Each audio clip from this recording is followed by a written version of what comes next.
Okay, so today we're going to look at measure of position.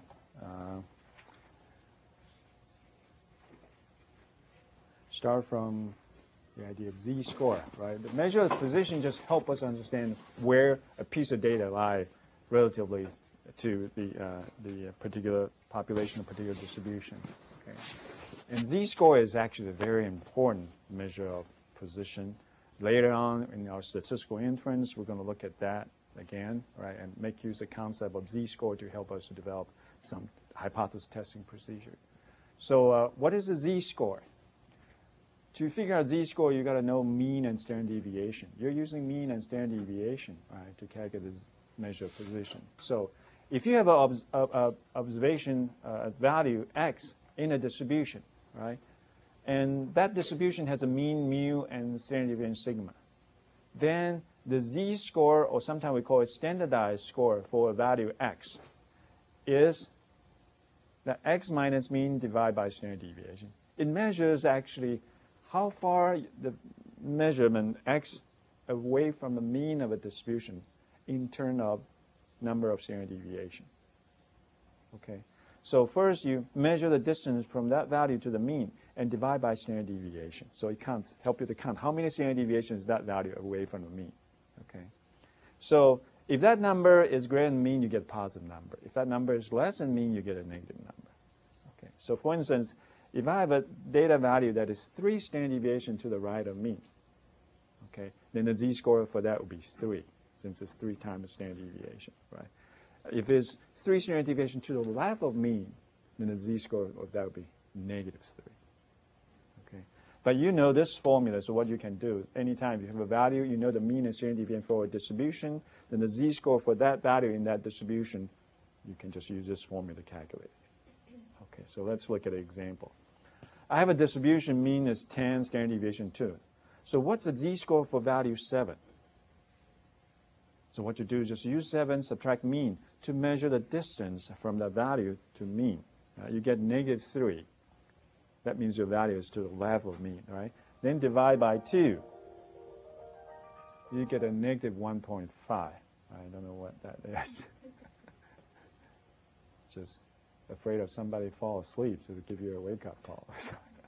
Anyway, so you get a negative 1.5. So what that means is you have the value 7 is 1.5, right? 1.5 times of standard deviation from the mean. Okay? That's a very useful number. Sometimes you have all kinds of value there, right?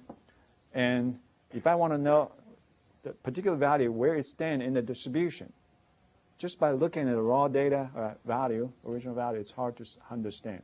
How far is it, all right? Where is it located?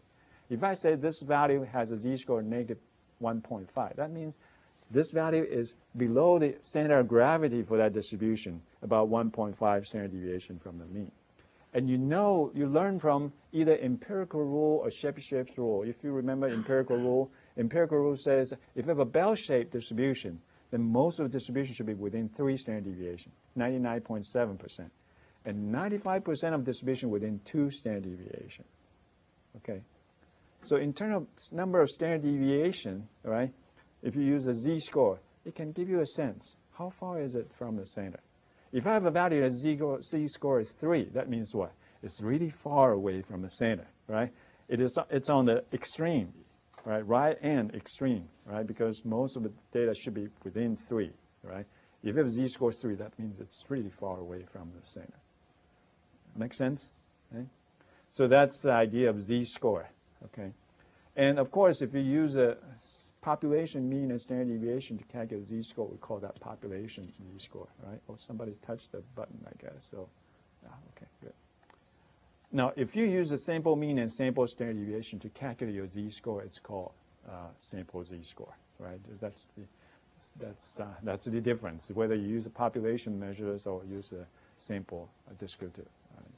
So if I have a sample and I calculate standard deviation and mean from that sample, sample has a mean of 5 and standard deviation 2, then what would be the sample z-score for a value 6? So I have a value 6, right, in my data. And this data I have a mean 5 and standard deviation 2.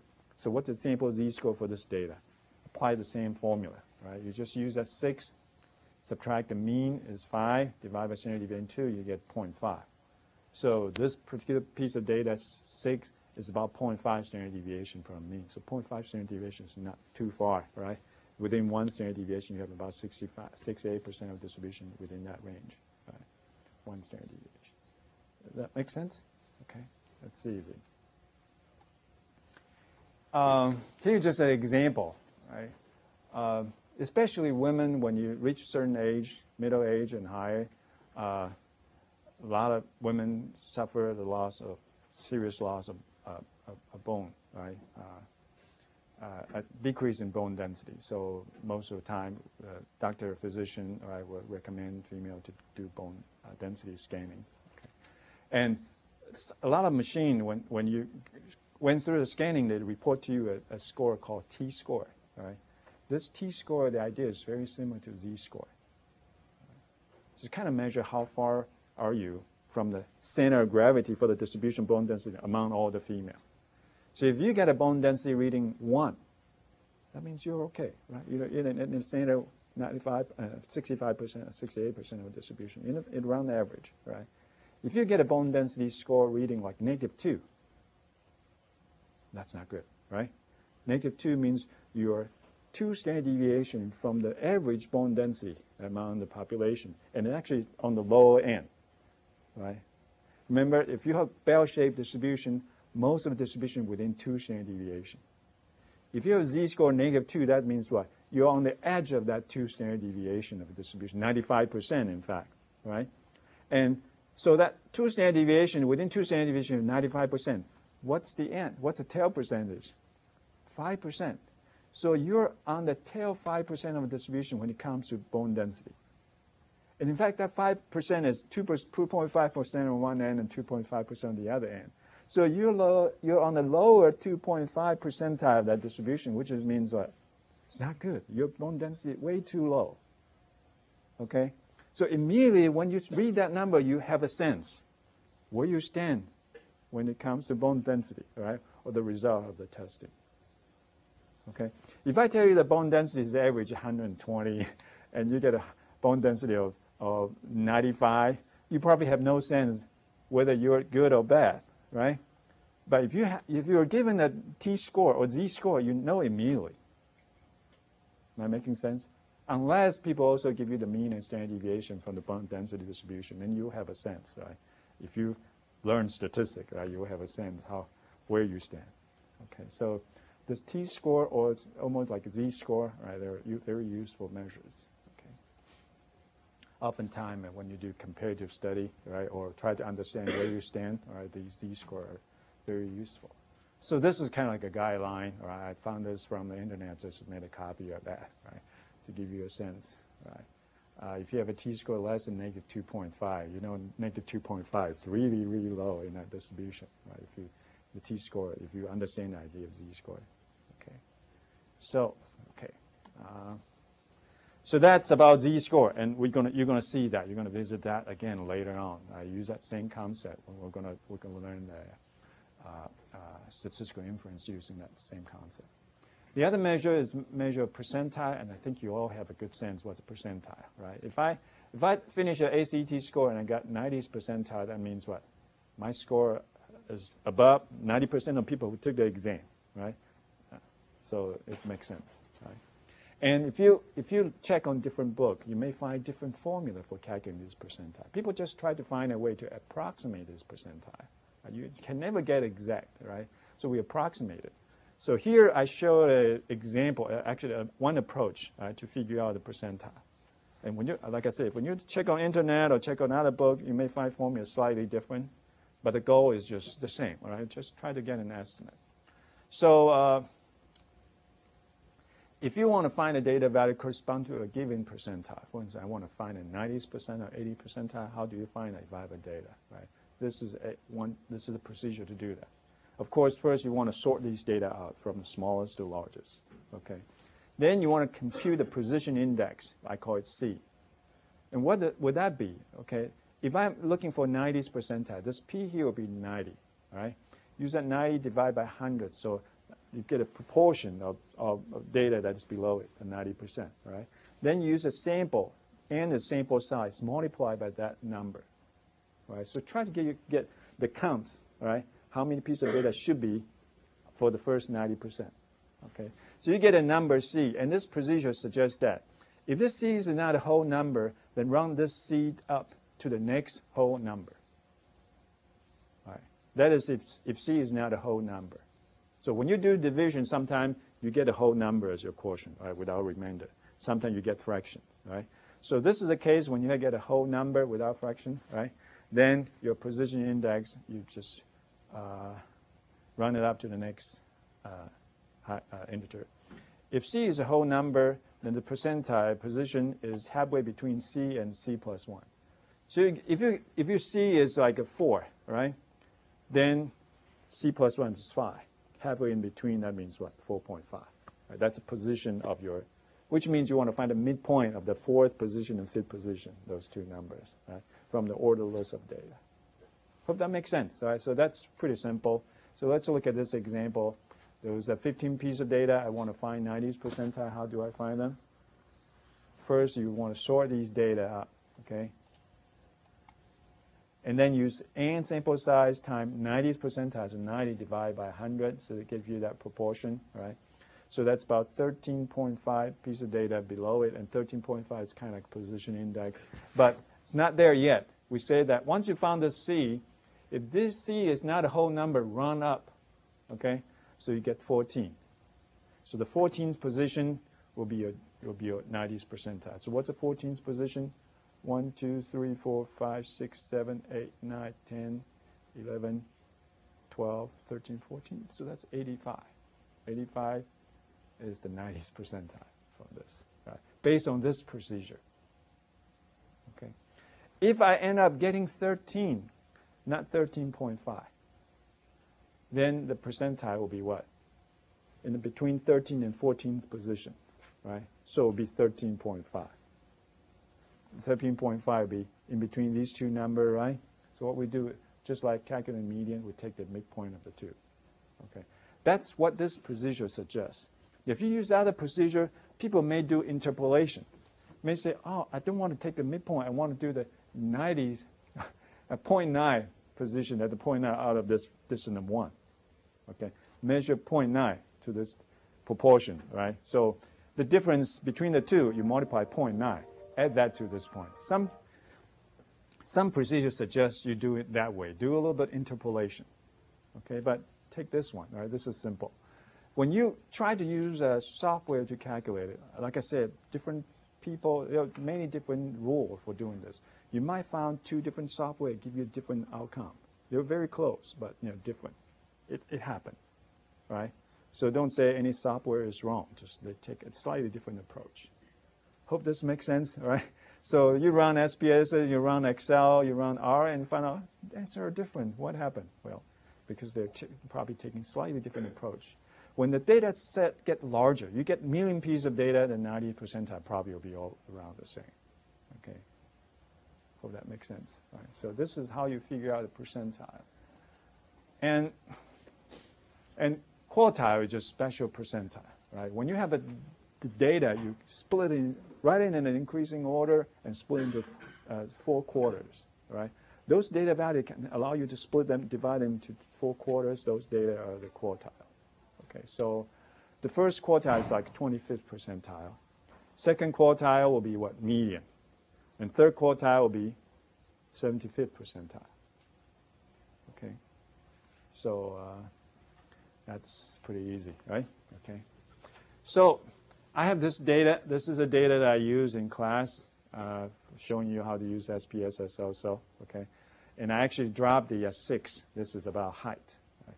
So I have 21 pieces of data. Of course, median is easy to find, right? I just sort the data out. The middle value is 69. That's it. Okay.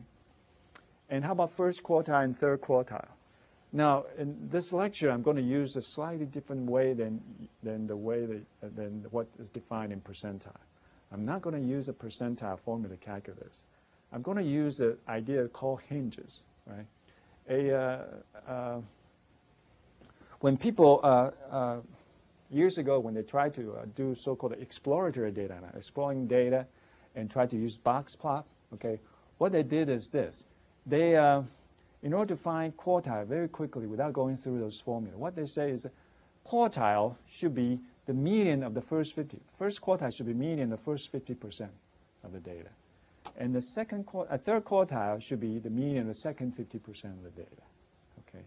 In order to quickly find these so-called hinges, what we do is, well, sometimes the number of pieces of data are odd, not even. So you cannot really split into 250%. So in case you have odd number and you want to find a median of the first 50%, I cover up the median. Okay? So I don't count 69. And if that's the case, what's the median of the first 50% will be the median of this group of data. Okay? And what would that be? Since there are even number of pieces of data, that median of the midpoint, so you just get 64.5. Make sense? Right? And the third quartile, or we call it upper hinge, right, will be the median of the next 50%, and so that two middle value is 72, so we got the median. So that would be much faster than using that percentile formula. Now, you're going to get different results, though, if you use this formula and that percentile formula, right? But for our class, when you do the exam, take this approach. That's faster, right? And doing that, I know you understand what's meant by quartile, right? Okay, so try to use this method, right, to figure out the quartile or hinges. We're going to use that to make box plot. And remember last time we showed box plot, okay? So once you found these two quartiles, there's an important statistic called interquartile range. What's the interquartile range? Is range between the first and third quartile. So you find a difference, right? That's another measure of range. And that's another measure of spread, in fact. And this is a quick measure of spread using two values, and this is somehow like a range, right? But it's a range between two quartiles. Measurement like this will be less sensitive to extreme value because you don't consider extreme value at the end, right? So people say this is a measure of spread that is less sensitive to extreme value. Now, we learned measure of spread that is, first one was range, right? Range should be influenced by extreme value because these are largest and smallest, okay? We learned standard deviation of variance. It'll be influenced by extreme value because it takes all the value into account. But the interquartile range, it doesn't take the extreme value. It just consider the distance between two quartiles, right? So it's a measure of spread that is less sensitive to the extreme value. Okay. Make sense? Right? So you get 7.5. So let's look at this data. If we put that 6 back in, what's the median? It'd be slightly different, right? Median would be a cut here. You can split them actually completely into two groups. And so the middle value of these two numbers, 67, 69, 68, that's a median. Then the median, the first 50%, you can find a clear cut here. 50% will be these 11 pieces of data, so the median is 64. Median of these 50% is 72. So I got the first quartile and third quartile. And then interquartile range will be the difference of those two, that's 8. Now notice, I have extreme value 6 here. Does that change the interquartile range by much? No. We had a 7.5 earlier. This is 8. The difference is not so huge. Okay. And this is small data, though, right? If you have large data, the difference may be even smaller, right? It depends, so, okay. So hope this makes sense, okay? So this is how to figure out the quartiles and also learn an important measure of spread that is less sensitive to extreme value. And usually when people explore data, they will look at these 5 numbers too, right? Minimum, first quartile median, third quartile maximum. This is called 5-number summary. So if people ask you what's a 5-number summary of data, that's these 5 summary, okay? And people use these 5 numbers to make a plot. This is called box plot, right? So this is a part of the so-called exploratory data analysis when you try to explore quantitative variable, right? Quantitative data. So the lower edge of this box is the first quartile. Upper edge of the box is called third quartile. This thick line in the middle, it's not mean, it's median, okay? Then you have these 2 whiskers, they extend to the minimum and maximum of the data. So this is called box plot, right? And it's a very useful chart to help you to understand the spread of the data, where the center of the data. Oftentimes people try to compare 2 or 3 different data sets. They will try to do so-called a side-by-side box plot, right? To do the visual comparison, right? It's a very useful chart. Okay, make sense? Right. Okay, let's look at the next one. This one, we actually add that number 6 in there. So we have extreme value. So when we have extreme value, this box plot actually also identify extreme value. So if you do have that, the box plot actually, this is output for SPS, it actually indicates that extreme value. Okay, and also have a case number right next to it. Right, so you know which case it is in your data. Okay. How do we make this? Actually, you see this whisker actually just stop here and put a dot here, right, indicate extreme value. There's a rule actually people use, right, to produce this chart. Actually, when we do this chart, box plot, nowadays what people do is they define fences. You have a set of inner fences, a pair of inner fences, and a pair of outer fences, right? Where are the location of inner fence? Inner fence are located at 1.5 times interquartile range from the quartile, right? 1.5 times below low quartile or first quartile, and 1.5 times interquartile range above third quartile. That's the location of 2 inner fences. And outer fence will be 3 standard deviations from those quartiles. Okay? So once you mark these quartiles, like in this problem, our interquartile range is 8, right? So lower quartile, the first quartile minus 1.5 times interquartile range, I get 52. That's lower inner fence. The upper inner fence is on the top, right? 72 is the third quartile. At 1.5 times interquartile range, you get 84. That's upper inner fence. So you have that set of inner fence. Then if you measure 3 times the interquartile range from the quartiles, you get 40 and 96. That's outer fences. Okay. So let's look at this example. Interquartile range is 8, right? This is length of the interquartile range. If I measure 1.5 times interquartile range from the third, 1.5 times interquartile range from the first quartile, I get this pair of inner fences. Okay? If you measure 3 times, this 3 times, you get a set of outer fences. Again, measure from the quartiles, right? Up and down, right? From the quartiles. So you get a pair of outer fences. Then, when you're organizing your information, you try to look for those data that are actually on the left end or right end, right? Higher end or lower end, to see whether they're in this range or in this range. This is out of the outer fence. If you have any data point out of the outer fence, we call them extreme outliers. Okay. If you have any data value in between inner and outer fence, we also mark them, and we call them mild outliers. Now, SPS will draw a circle to indicate the location of it. Right. Same thing on the top. If you see anything outside of outlier, you're going to put an asterisk, right, to indicate extreme outlier. If there's anything in between outer fence and inner fence, we call them mild outlier.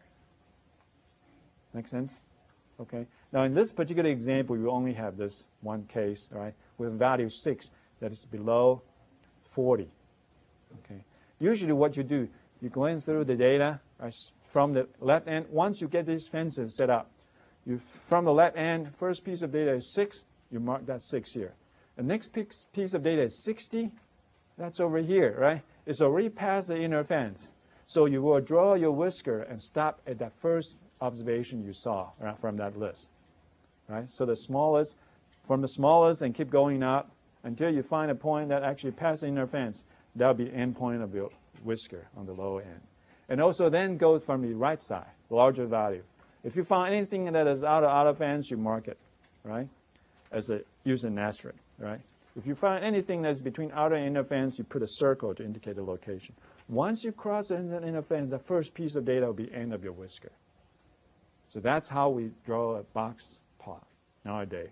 Right? We have fences. Of course, those fences are invisible. When you try to use the SPS to draw this chart, you won't see these fences, right? But yourself, you know the location of those fences, right? They're 1.5 times interquartile range from the inner fence, or 1.5 times interquartile range from the quartiles. And the outer fence is 3 times interquartile range from the quartile. Right? It's easy, right? It's not too hard. So this is how we name them, right? If you have any data value between inner and outer fence, those are called mild outliers. If you have any data values out of outer fence, we call them extreme outliers. Okay. And when I first came to this school, this question often come to me, right? from physicians, from some faculty when they do research. They ask me, hey, I have this data that is outlier. Can I just eliminate them, right? What's the rule? Well, it depends on the application, and also depends on the data itself, right? Are these outliers reliable and the correct information? If they are correct information, you don't want to throw away them. Throw away those extreme values. They're there for some reason. Okay. If you know that there's definitely really wrong data, of course, then you eliminate. So this rule doesn't mean that you're going to just use this rule to screen out data. No, right? It's not that. Okay. Sometimes you have extreme value. On one end, that means probably your data is skewed to the right side. So you should use a model, right, or modeling technique that's specifically designed for this type of data to analyze it, right? Doesn't mean you want to drop, okay? In some situations, people try to build a model, and in real life, oftentimes their extreme value happen, right? Extreme value happens for some reason, but for your knowledge, if you know that data very well, sometimes you can just make decision, wow, this is probably really extreme. I'm going to ignore that to build my model, okay? If you have good reason for doing that, that's fine too. Right? But you don't want to use this rule, just screen out, just drop data. This is not a rule for you, I mean, a procedure for you to drop data, okay? Hope I'm making sense? Okay, good. So this is the example of actually side-by-side box plots. Sometimes we use them for comparative purpose, or I have two classes of data or two groups of data. I want to see what's the difference between them in terms of certain variables. So this is comparing their height. Male and female, is there a difference? Yes. It's kind of like different, right?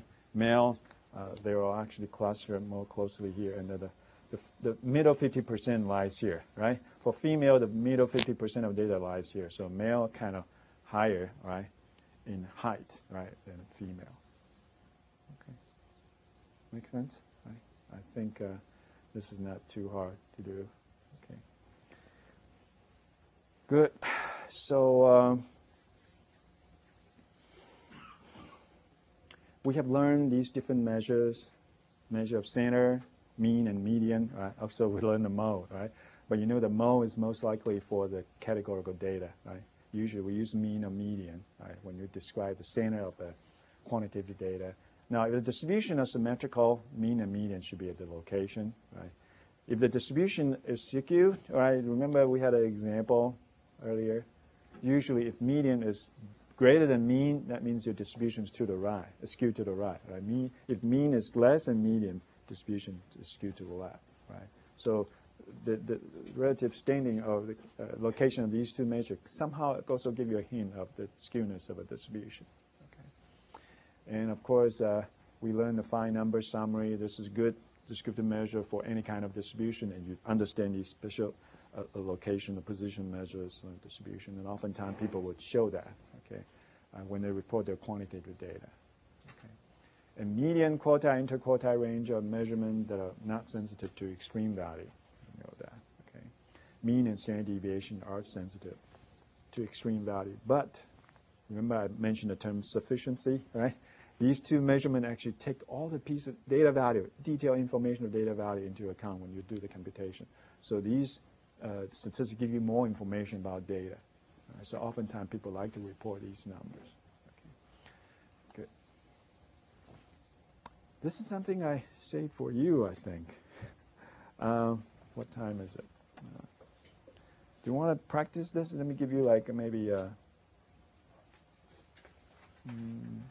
10 minutes, okay? Consider this like an in-class activity. Can you try this?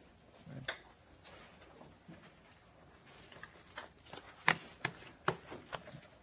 It's simple, right? You have this data. It's not sorted, so we have to sort it first. Okay. Once you sort it, you can find a fine number summary for this data. You can find an interquartile range for the data, okay? Then I'd like you to identify fences to make a box plot. Okay. And also, I'd like you to calculate the 60th percentile using the data. Okay.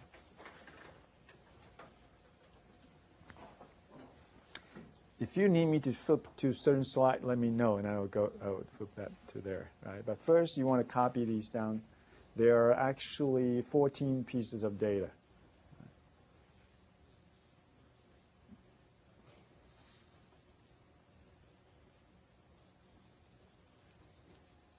I was thinking of collecting data from you, right? But realized we're not in the computer room. Otherwise, I would ask you to do an online survey very quickly.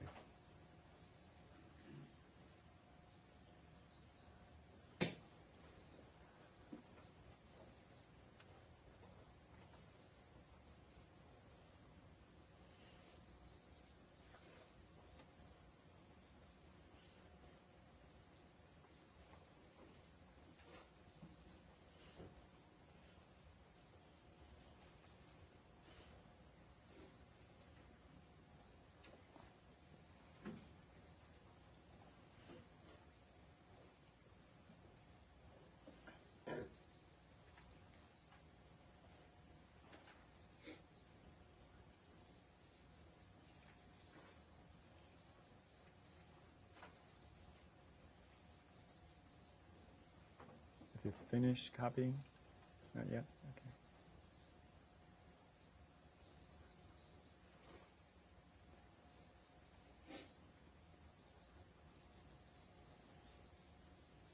First thing you want to do is find the fine number summary, okay, and then get the interquartile range. Okay. So, well, actually, before you're going to sort this data out first, right? Write it from smallest to largest, okay, so you can find the correct the quartiles and the range. Okay. So let me flip back to the example, maybe with even number. Yeah, this one is even number.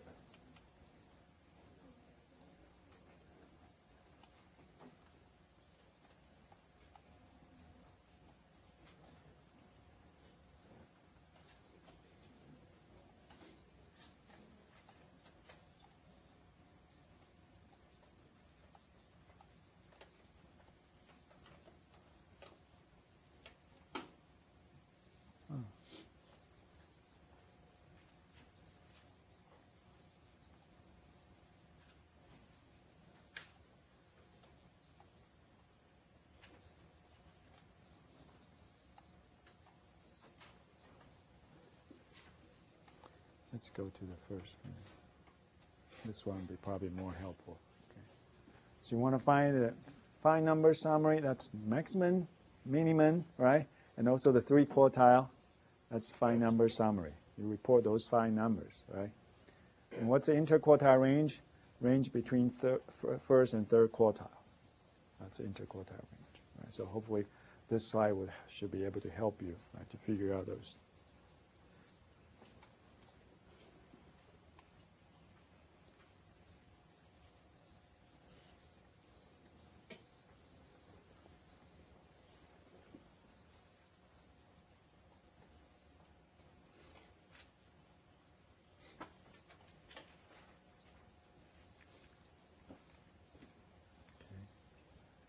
And once you found this, then you want to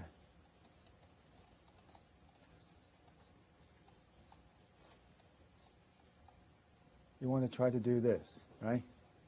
1.5 time interquartile range from the first quartile, give you the inner fence.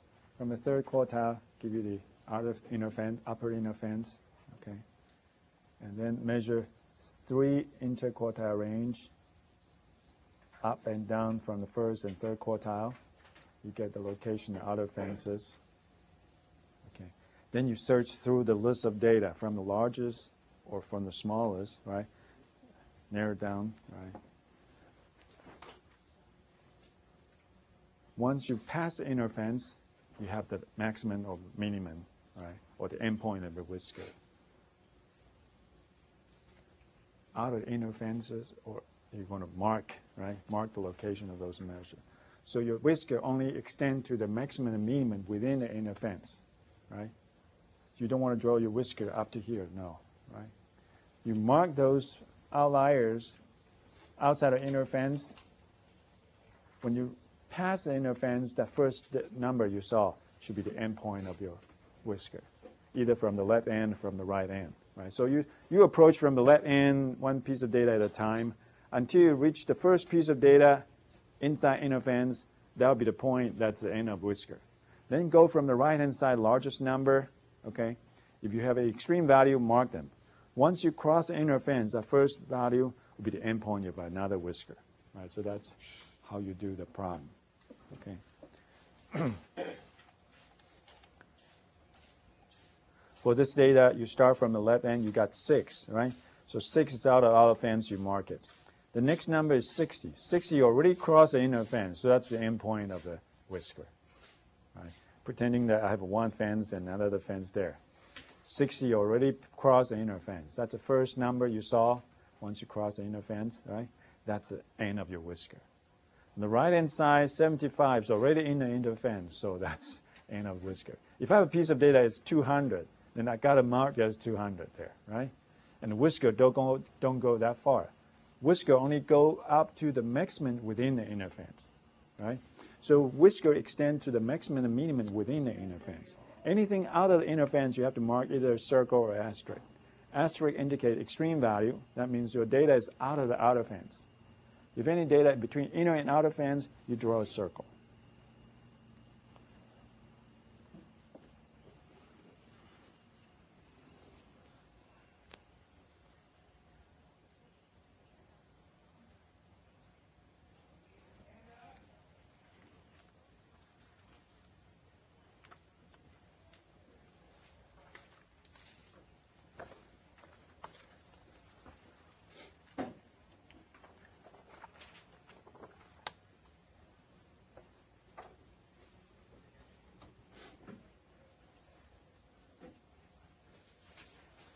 Anybody got it done?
That's how you find your inner fences, right? You have the interquartile range. 1.5 times interquartile range added to the third quartile, you get the inner fence, upper inner fence. 1.5 times interquartile range minus, subtract from the lower quartile or first quartile, you get a location of another inner fence. Okay, so that's how you find the inner fences. Outer fences, you just measure 3 times the interquartile range, add it to the third quartile, or subtract from the first quartile. You get a location for the outer fence, right? Of course, you probably want to mark them, right, on the axis, y-axis, you mark the location of them so you know where they are. Or put a dashed line, like what I did here. You can draw a dashed line through it so to help you to understand where it lies, okay? Then you start scanning through your data from the lower end or from the upper end, right? See whether any data out of the outer fence, any data in between inner and outer fence. If you see any of them, if they're in between these two, draw a circle. Right? If they're out of outer fence, draw an asterisk, draw a star, whatever, right? So that you can identify either extreme or mild outliers. Of course, if you have any fences that are below 0, then you don't have to worry about it, right? There's no data that's below 0, okay? So you don't have to worry about any outliers that are below those.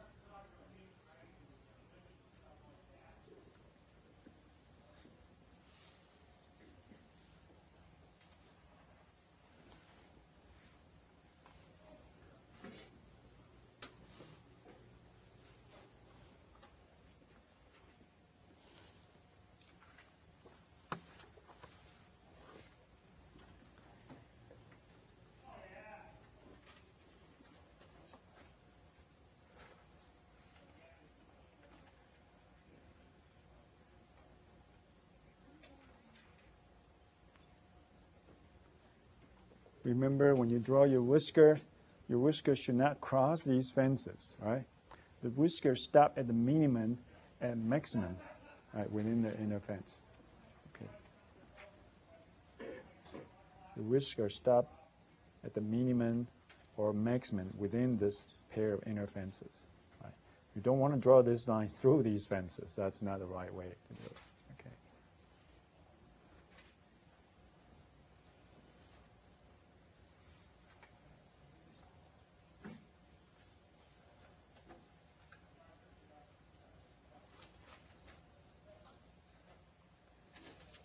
Anybody finished? You done?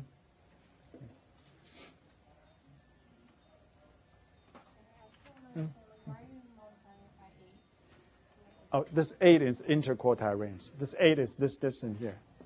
Okay, so the outer fence is this distance this much, right? 1, 2, 3 times of this interquartile range from the lower quartile.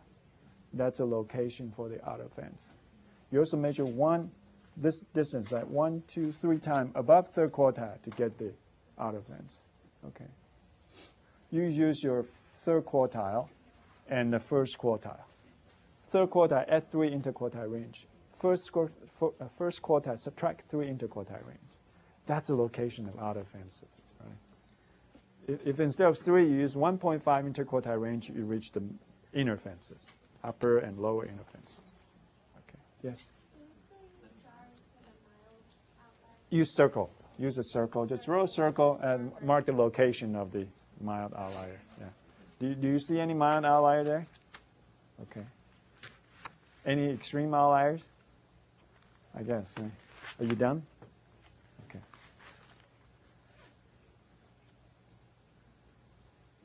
Any questions?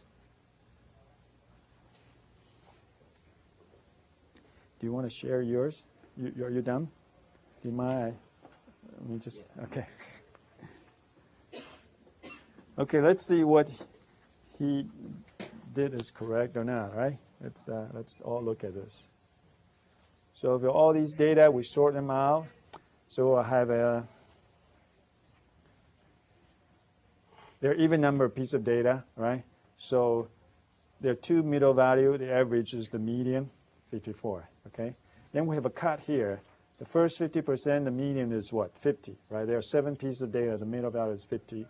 And the next 50%, the middle value is 72, so that's third quartile, right? So the first quartile is 50, third quartile is 72, 50, 72. Median is 54, so you get a 5-number summary here. And what's the interquartile range? The distance from here to here. 72 minus 50, that's 22. That's the interquartile range. So you will use the first quartile, subtract 1.5 times interquartile range, and third quartile at 1.5 times interquartile range, you get the pair of inner fences, right? And then do the 3 times the interquartile range, you get the pair of outer fences. So you mark them here. I think he has this outer fence here, inner fence here, and that inner fence here, and outer fence is negative, so you don't have to worry about it, okay? Then you start going from the up, largest number. The first number, 142. Oh, that's high, right? That actually out of the outer fence located at 138. 42 is out of it. So you put an asterisk here, indicating it's an extreme outlier, right? Next number, 130. 130 is in between these 2 fences. 105 and then 138 in between them, right? So that's mild outlier. Next number, 78. 78 actually is here. It's already crossed, it's within the inner fence, right? So your whiskers stop there. Then go from the other end, you have 13. 13 is out of inner fence, but within the outer fence. The outer fence is negative, right? So that's a mild outlier. And next number is 40. 40 is actually here, right? This is the inner fence. Location of that is 17. 40 is above it. And that's the minimum within the inner fence, so your whiskers stop there. And then you mark the location for the median. Median is 54. Mark 54, and you form a box. This is third quartile. This is oh, somebody touched the button. Thank you. Touch the button. Touch it again. Yeah, okay, good. And so you have this box, right? First quartile, draw this line. Third quartile, draw this line. You form the box. And draw a horizontal line, indicate the median. You got the box plot. Okay? Of course, in real world, the box plot, you don't need to draw these fences, right? Fences just for your, if you want to do it by hand, right? So if you do it in the exam,